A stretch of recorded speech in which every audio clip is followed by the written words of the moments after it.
Dans 100 jours, Kylian Mbappé sera libre de s'engager où il le souhaite et la presse espagnole le voit déjà au Real Madrid.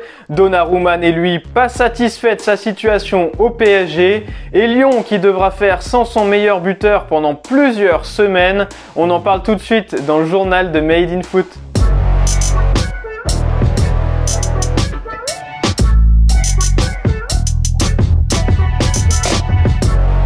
Nouveau record pour Kylian Mbappé. Hier soir, le champion du monde 2018 a remporté le trophée UNFP de meilleur joueur du mois d'août. Le Parisien devance Dimitri Payet et Mohamed Bayo. À seulement 22 ans, il s'agit déjà de sa 6e récompense de joueur du mois.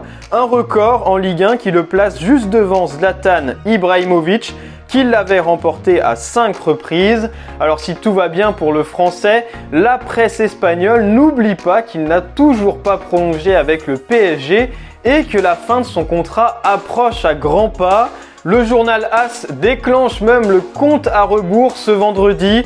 Dans 100 jours, le 1er janvier 2022, Kylian Mbappé sera libre de s'engager où il le souhaite et selon le quotidien espagnol, le choix de l'attaquant de 22 ans ne fait aucun doute. Il souhaite rejoindre le Real Madrid. Ce ne serait d'ailleurs plus une question d'argent car malgré une offre de prolongation de 50 millions d'euros net par an de la part du PSG, Mbappé veut être la star du projet madrilène, ce qui n'est plus le cas à Paris avec l'arrivée de Lionel Messi cet été.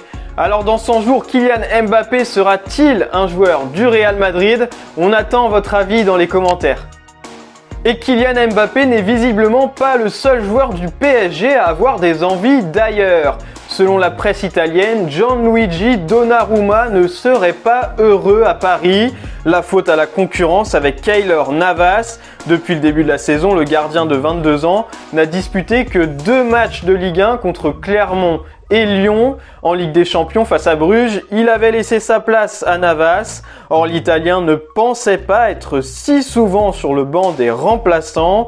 Toujours selon les quotidiens italiens, Mauricio Pochettino aurait du mal à gérer cette situation, d'autant plus que les Sud-Américains du vestiaire soutiennent Keylor Navas.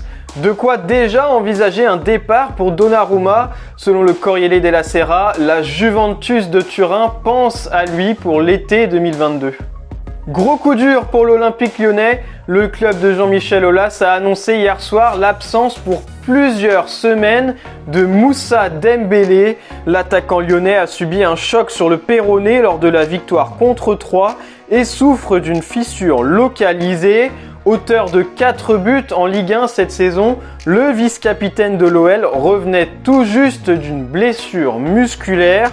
En son absence, Lyon, qui n'a pas recruté d'attaquant cet été malgré les demandes de Peter Bosz, devra compter sur Islam Slimani et Karl Toko Ekambi pour occuper la pointe de son attaque.